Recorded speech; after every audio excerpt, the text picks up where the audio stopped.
Olá, queridos irmãos, mais uma vez aqui me dirijo a vocês para conversar um pouco acerca do Evangelho de ontem.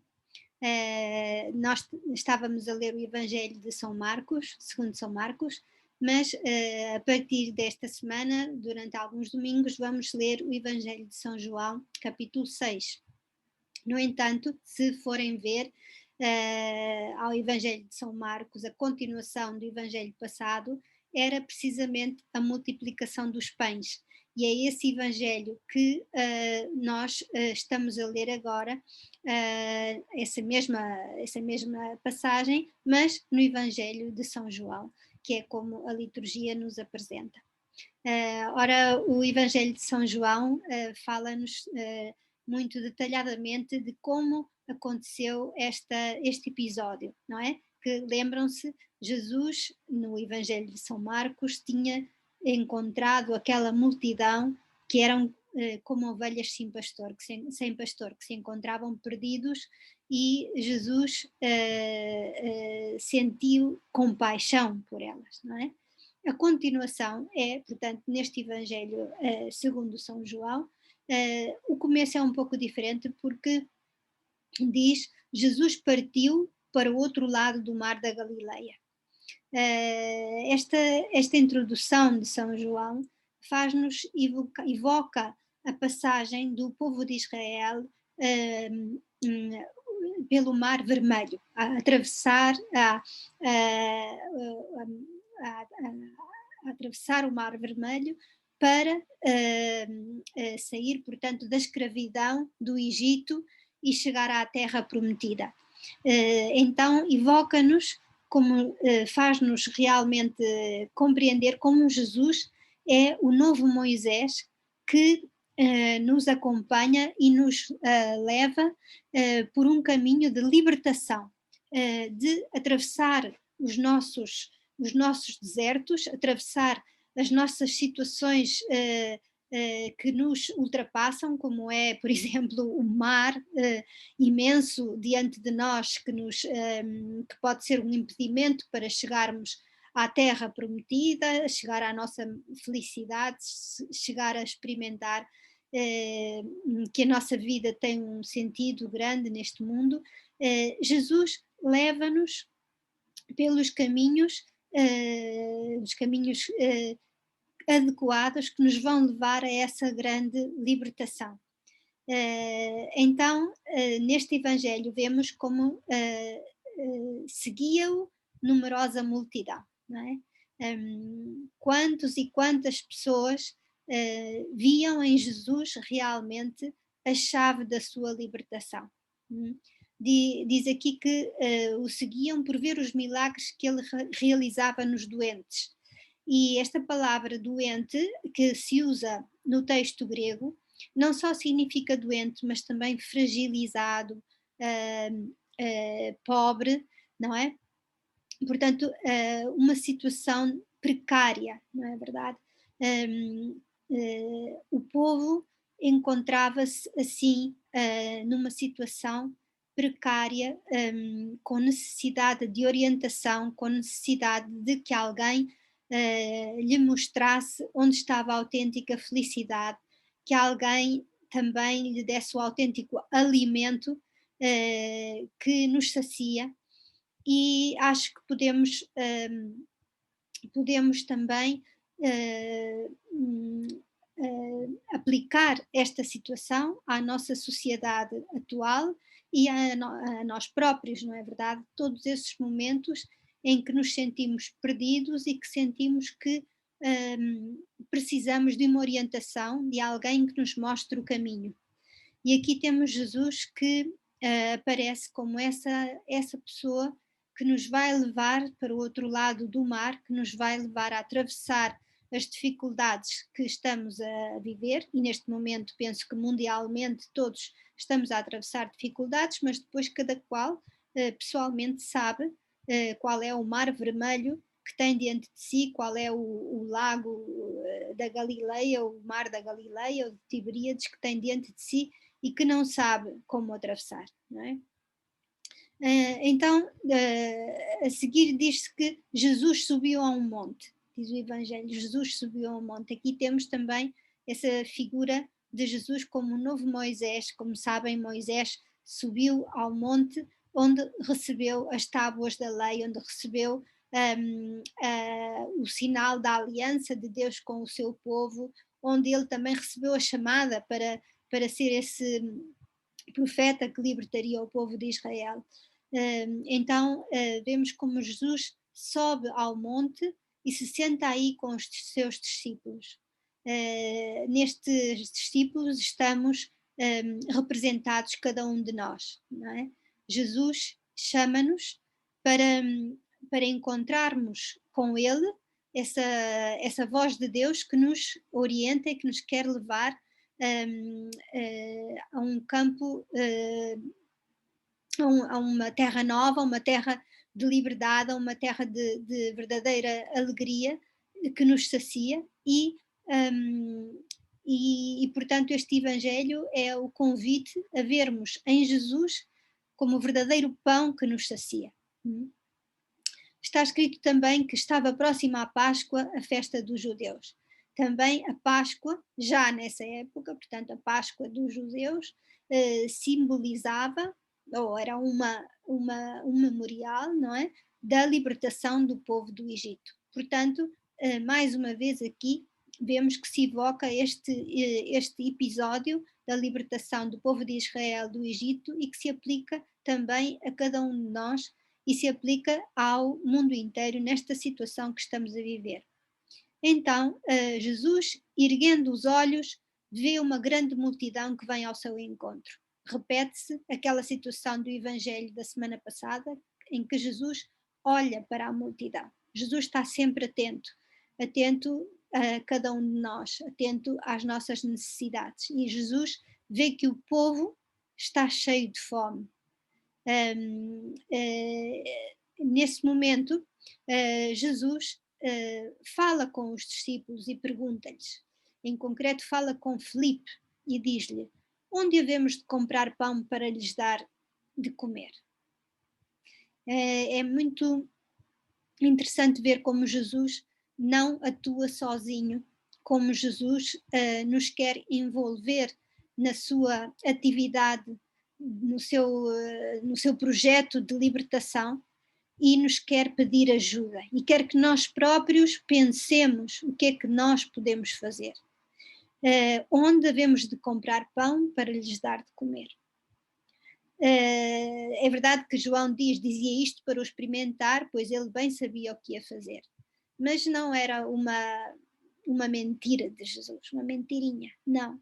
É realmente o desejo que Jesus tem, que nós sejamos os seus colaboradores e que nós ponhamos tudo aquilo que temos, os nossos talentos, ao serviço dos nossos irmãos, daqueles que nos rodeiam e daqueles que nós vemos que estão em necessidade, seja qual for o tipo de necessidade.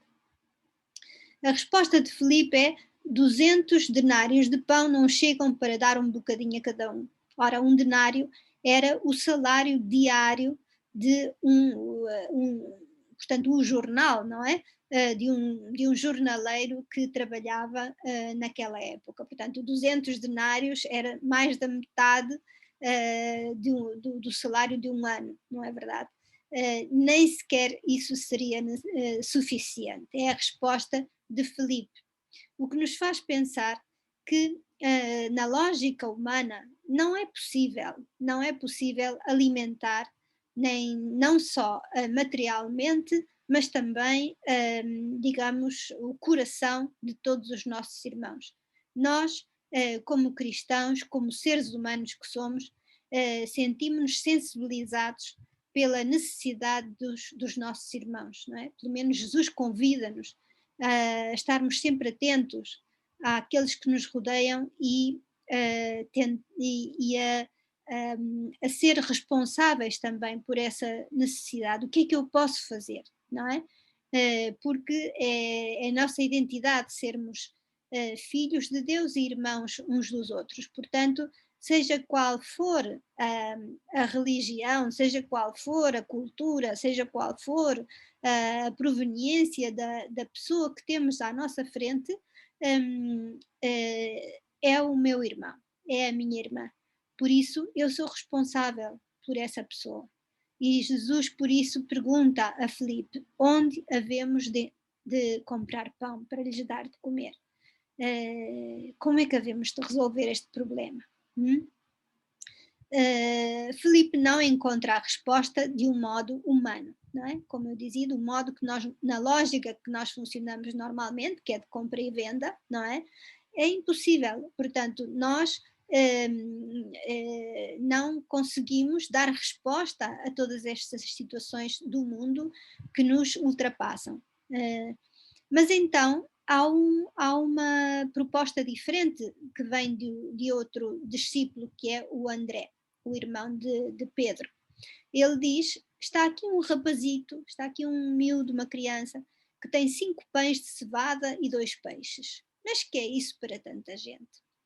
Por um lado, fazia-me pensar, não é? Esta atenção que André dá a este rapazito, porque, como vocês sabem, as crianças, as mulheres no tempo de Jesus não eram consideradas quase, não eram contados e não eram considerados quase como seres humanos, não é? Então, no entanto, André repara nesse rapazito, repara nessa criança que tem algo para partilhar. Que bonito seria que todos nós pudéssemos descobrir uns nos outros isso que temos para dar, porque às vezes descobrimos nos outros só os defeitos ou só o que lhes falta, o que não têm, não é? Aquilo que gostaríamos que tivessem. Mas André tem um olhar de descobrir o que aquele rapazinho tem. E ao mesmo tempo este rapazinho simboliza também, não é só no sentido de ser uma criança, mas simboliza também a pobreza, a humildade do que é a comunidade dos discípulos de Jesus, que somos cada um de nós.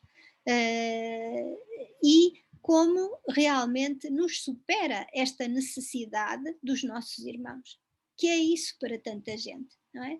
Aquilo que eu tenho, será que será útil para os outros? Quantas vezes nós nos perguntamos, mas o que é que eu posso fazer? Eu sinto realmente preocupação, sinto-me preocupada quando vejo as notícias, quando ouço isto e aquilo, pessoas que estão a passar fome, pessoas que estão a passar dificuldades, pessoas que estão a cair em depressão, pessoas que perderam o emprego, que tiveram que fechar os seus negócios, tantas situações, não é verdade? E nós dizemos, mas o que eu tenho, eu não tenho suficiente para partilhar nem para ajudar tanta gente, não é?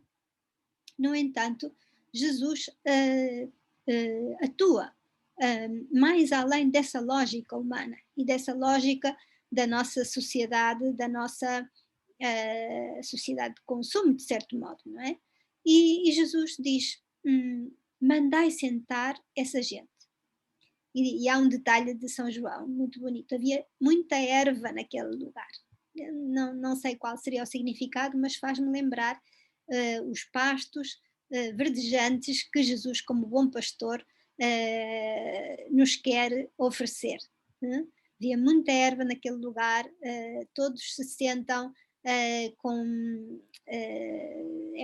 Sentar-se na erva é muito agradável, é melhor do que sentar-se numas pedras ou num deserto, não é verdade?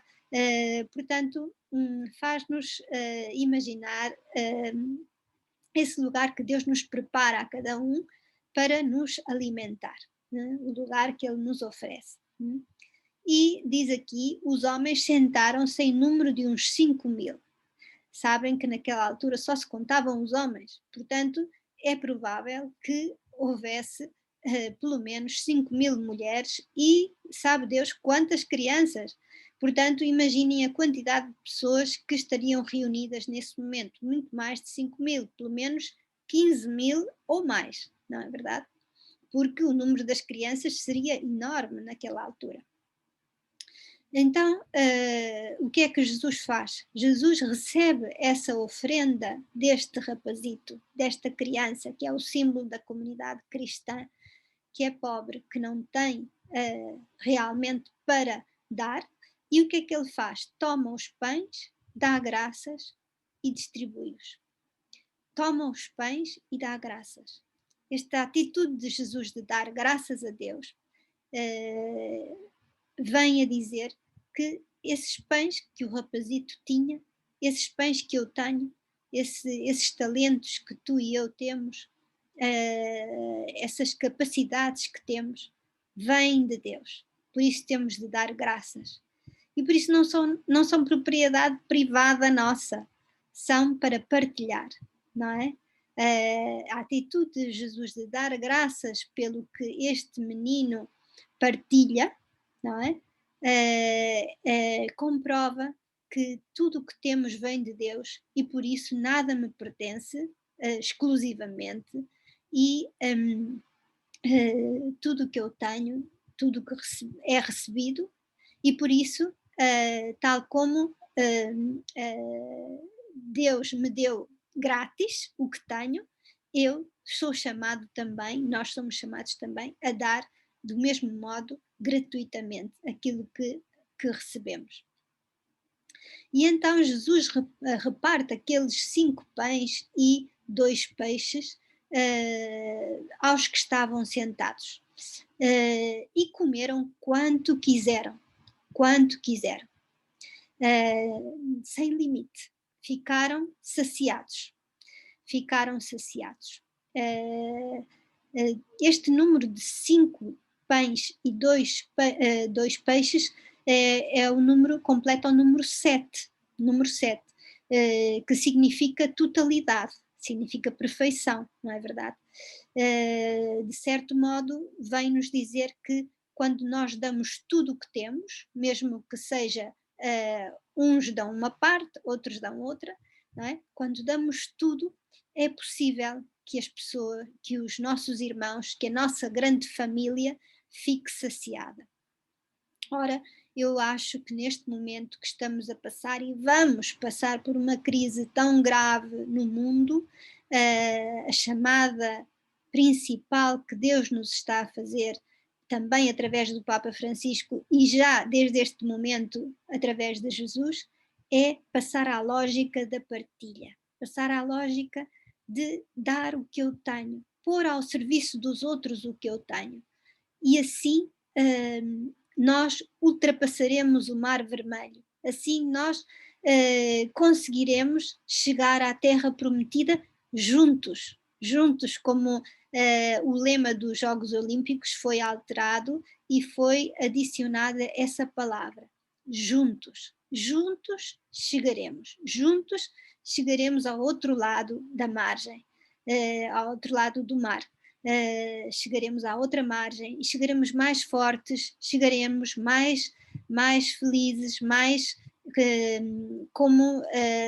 com os laços entre nós também mais reforçados, seremos mais família universal. E é bonito também que Jesus diz aos discípulos: recolham os bocados que sobraram para que nada se perca.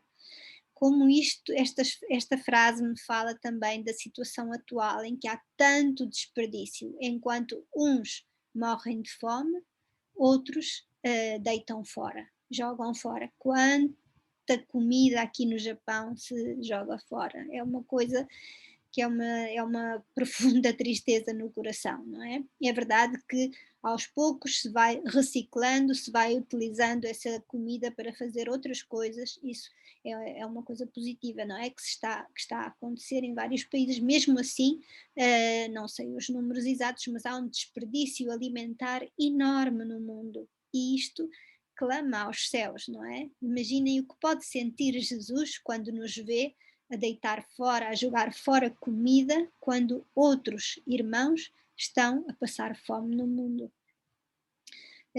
Por isso, esta chamada para que nada se perca, se nós partilharmos, nada se vai perder, porque vai chegar e vai sobrar, porque vai chegar a todos, todos vamos ficar satisfeitos, vamos ficar saciados. Recolheram e encheram 12 cestos, volta aqui o número 12, que já sabemos que simboliza as 12 tribos de Israel e, portanto, simboliza o mundo inteiro, não é? O mundo inteiro. Esses 12 cestos que estão preparados para chegar ao mundo inteiro, aos nossos irmãos que no mundo inteiro precisam de compreensão, de amor, de uma palavra amiga, de alguém que os escute, de alguém que tente compreender e que tente acompanhar o seu momento difícil que esteja a atravessar, ou que seja capaz de se alegrar e não sentir inveja com o momento de alegria do outro. Por isso, este Evangelho convida-nos a ser, como cristãos ou como seres humanos, pessoas que dão o que têm e que põem em comum o que têm, porque sabem que não perdem nada com isso, sabem que vão sentir a grande alegria que sentiu Jesus e que sentiram os discípulos quando viram que eles que não tinham nada conseguiram dar de comer a tanta gente, não é? Porquê? Porque uma criança foi capaz de mostrar o lanche que tinha trazido e foi capaz de partilhar sem ter medo de ficar com fome, não é? Jesus só nos pede para que tudo aquilo que nós recebemos, sejamos conscientes do que temos, demos graças a Deus por isso e sejamos capazes de dar a Jesus, oferecer a Jesus para que Ele possa repartir entre tantos que estão em necessidade. Que necessidade? Isso depende de cada um de nós olhar à nossa volta e ver que necessidade é que há e o que é que e onde é que Jesus me está a suplicar que eu partilhe o que tenho. Pode ser partilhar o meu tempo, pode ser partilhar as minhas economias, pode ser partilhar a minha inteligência ou os meus estudos, as minhas capacidades, que eu posso sentir-me talvez um privilegiado em relação a outras pessoas, mas tudo o que eu recebi, tudo o que nós recebemos é para os nossos irmãos. E quando nós pusermos tudo ao serviço dos outros, vamos ser capazes de juntos atravessar o Mar Vermelho, juntos atravessar esta grande crise que a pandemia nos está a provocar e juntos chegaremos à outra margem onde nos espera uma situação em que todos teremos crescido em maior, em ser mais humanos, mais irmãos, mais família. Obrigada por me escutarem e não se esqueçam, se alguém quiser, de se inscrever no canal, fazer algum comentário e também de ativar o sininho para ser avisado quando eu subo um vídeo novo. Então, até à próxima semana e muito obrigada.